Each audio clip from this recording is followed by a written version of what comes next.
कठिन समय ज़्यादा देर तक नहीं रहता, उसे जाना ही होगा।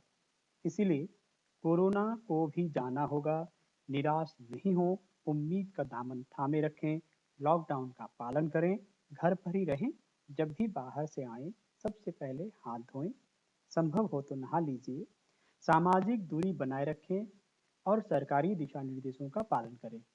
तभी कोरोना हारेगा और देश जीतेगा। लॉकडाउन के दौरान मैं भी कोशिश करूंगा कि इस जंग में आपको और आपके परिवार को अगर कुछ सकारात्मक दे पाया तो अपने को भाग्यशाली समझूंगा। दोस्तों, तो देखते हैं कि आज क कदा के पिटारे में क्या क्या है।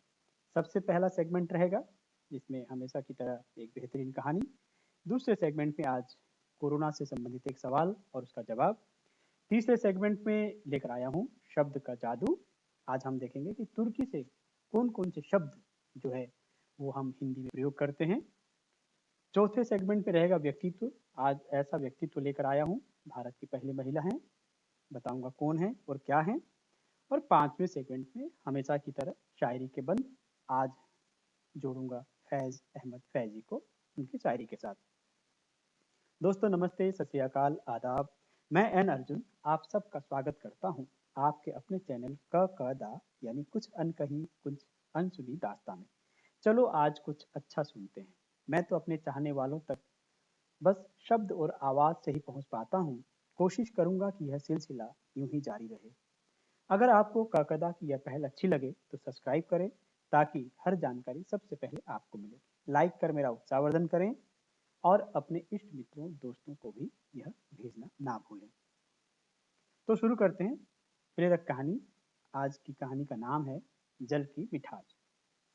गर्मियों के दिनों में एक शिष्य अपने गुरु से सप्ताह भर की छुट्टी लेकर अपने गांव जा रहा था।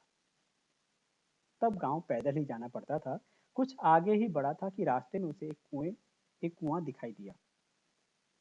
शिष्य प्यासा था, इसलिए उसने कुएं से पानी निकाला और अपना गला तर किया। शिष्य को अद्भुत तृप्ति मिली क्योंकि कुएं का जल बेहद मीठा और ठंडा था। शिष्य ने सोचा, क्यों ना यहाँ का जल गुरुजी के लिए भी ले चलूं। उसने अपनी मशक भरी और वापस आश्रम की ओर चल पड़ा। वह आश्रम पहुंचा और गुरुजी को सारी बात बताई।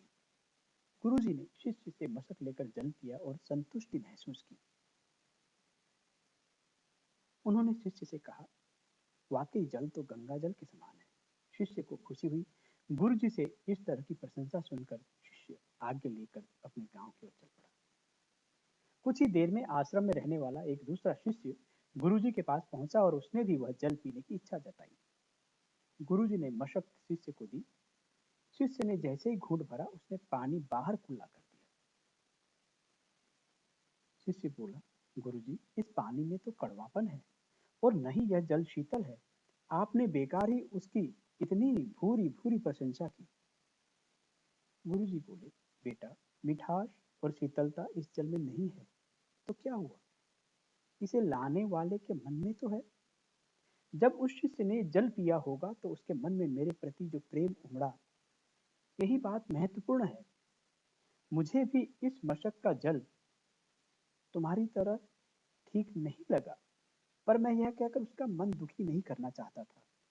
हो सकता है जब जल मशक में भरा गया तब वह शीतल हो और मशक के साफ न होने पर यहाँ तक आते आते यह जल वैसा नहीं रहा।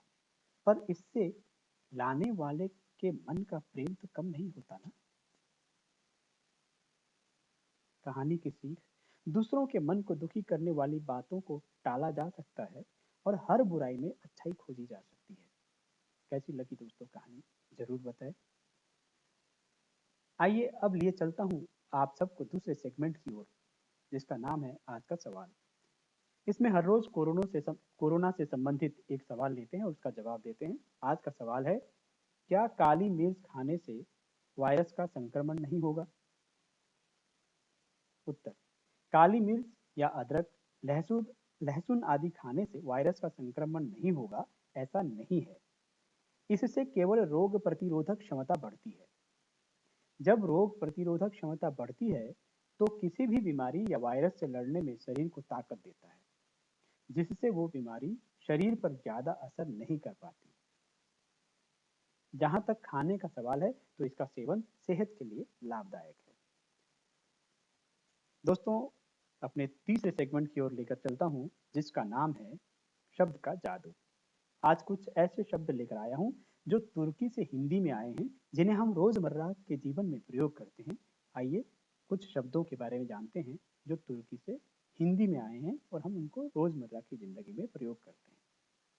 उर्दू, मुगल, आका, काबू, कालीन, कैंची, कुली, कुर्की। कुर्की जैसे शब्द लगभग जो है वो न्यायालयों में प्रयोग किया जाता है। हमारी न्याय व्यवस्था में लगभग तुर्की और अरबी और दूसरी फारसी भाषाओं के शब्दों का बहुत आया प्रयोग किया जाता है। चेचक, चमचा, तोप, तमगा, तलाश, बेगम, बहादुर, लाश, लफंगा, सौगात और सुराग। ये वो शब्द हैं जो तुर्की के हैं, लेकिन हम रोजमर्रा की जिंदगी में हिंदी में इसका प्रयोग करते हैं। दोस्तों, हमारा प्रयास आपको कैसा लग रहा है, कमेंट करके जरूर बताएं। अब आपको लेकर चलता हूं चौथे सेगमेंट की ओर, जिसका नाम है व्यक्तित्व, जिसमें आज मैं लेकर आया हूं देश की पहली महिला राज्यपाल, गवर्नर। क्या आप उनका नाम जानते हैं? वे हैदराबाद में जन्मी थी और उत्तर प्रदेश में राज्यपाल बनी थी। सोचिए। जी हाँ, बिल्कुल सही। आज हम व्यक्तित्व में बात करने जा रहे हैं द नाइटिंगेल ऑफ इंडिया के नाम से मशहूर श्रीमती सरोजिनी नायडू के बारे में। दोस्तों, द नाइटिंगेल ऑफ इंडिया के नाम से प्रसिद्ध सरोजिनी नायडू का जन्म 13 फरवरी 1979 को हैदराबाद में हुआ था। सरोजिनी नायडू स्वतंत्रता सेनानी, कवयित्री और देश की पहली महिला राज्यपाल गवर्नर थी। सरोजिनी नायडू बचपन से ही पढ़ाई लिखाई में अच्छी थी। उन्होंने 12 साल की उम्र में 10वीं की परीक्षा टॉप किया था। 16 साल की उम्र में उच्च शिक्षा के लिए लंदन चली गई। उन्हें पहले लंदन के किंग्स कॉलेज और बाद में कैम्ब्रिज के गिल्टन कॉलेज में अध्ययन करने का मौका मिला। पढ़ाई के साथ साथ सरोजिनी नायडू कविताएं भी लिखती रही। 1914 में इंग्लैंड में वह पहली बार महात्मा गांधी जी से मिली और उनके विचारों से प्रभावित होकर अपना जीवन देश की सेवा में समर्पित करने का फैसला किया। सरोजिनी नायडू ने गांधी जी के अनेक सत्याग्रहों में भाग लिया और भारत छोड़ो आंदोलन में जेल भी गई। बता दें कि देश की आजादी के बाद वह गवर्नर बनने वाली पहली महिला थी। उन्होंने उत्तर प्रदेश के गवर्नर का पदभार संभाला था। और साथ में ये भी जान लें, यह भी एक संयोग ही है कि इस समय भी उत्तर प्रदेश की राज्यपाल महिला ही हैं। क्या आपको उनका नाम याद है? सोचिए। चलिए मैं बता देता हूँ। नाम है आनंदीबेन पटेल। वे उत्तर प्रदेश की 25वीं राज्यपाल हैं। इससे पहले वे गुजरात की मुख्यमंत्री भी रह चुकी हैं, आनंदीबेन पटेल। तो दोस्तों, कैसा लग रहा है आपको क कदा का प्रयास? जरूर कमेंट बॉक्स में कमेंट करके बताइए। अगर आप कुछ और भी जानना चाहते हैं तो कमेंट बॉक्स में लिखिए, तो मैं ताकि आप लोगों के लिए वो चीज़ लेकर आ सकूं। आज का अंतिम और 5वां जो सेगमेंट है, मैं आपको उसकी तरफ लेकर चलता हूं, जहां आपको आज फैज अहमद फैजी की शायरी से सबको जोड़ूंगा। तो शायरी का लुत्फ उठाइए। पहला शेर देखिए। दिल ना उम्मीद तो नहीं, नाकाम ही तो है। दिल ना उम्मीद तो नहीं, नाकाम ही तो है। लंबी है गम की शाम, मगर शाम ही तो है। लंबी है गम की शाम, मगर शाम ही तो है। दूसरा आपकी खिदमत में पेश करता हूँ। तुम्हारी याद के जब जख्म भरने लगते हैं, तुम्हारी याद के जब जख्म भरने लगते हैं, किसी बहाने तुम्हें याद करने लगते हैं। तुम्हारी याद के जब जख्म भरने लगते हैं, किसी बहाने तुम्हें याद करने लगते हैं। तीसरा और अंतिम मुलायजा फरमाएं। कर रहा था गम में जहां का हिसाब, कर रहा था गम में जहां का हिसाब, आज तुम याद बेहिसाब आए। कर रहा था गम में जहां का हिसाब, आज तुम याद बेहिसाब आए। कैसा लग रहा है हमारा प्रयास? दोस्तों, जरूर कमेंट बॉक्स में जाकर कमेंट करें और आप कुछ और सुनना चाहते हैं, किसी और के बारे में जानकारी चाहते हैं या कुछ आपको चाहिए सोचते हैं कि हमें ये जानकारी चाहिए, तो मैं कोशिश करूँगा कि वो सब आपके सामने लेकर आऊँ। दोस्तों, पूरी दुनिया कोरोना से त्रस्त है। पूरी दुनिया कोरोना से त्रस्त है। आपसे विनम्र निवेदन है, सरकारी दिशा निर्देशों का पालन करें, अपने आसपास सफाई बनाए रखें, खुद को घरों में कैद रखें, हाथ धोते रहें, सामाजिक दूरी बनाए रखें। इससे हम खुद बच सकते हैं और अपने परिवार, समाज, देश और दुनिया को बचा सकते हैं। दोस्तों, मन ही मन अपने चाहने वालों के लिए दुआएं कीजिए। अगर ऐसा करने में सफल रहे तो कोरोना हारेगा, देश जीतेगा।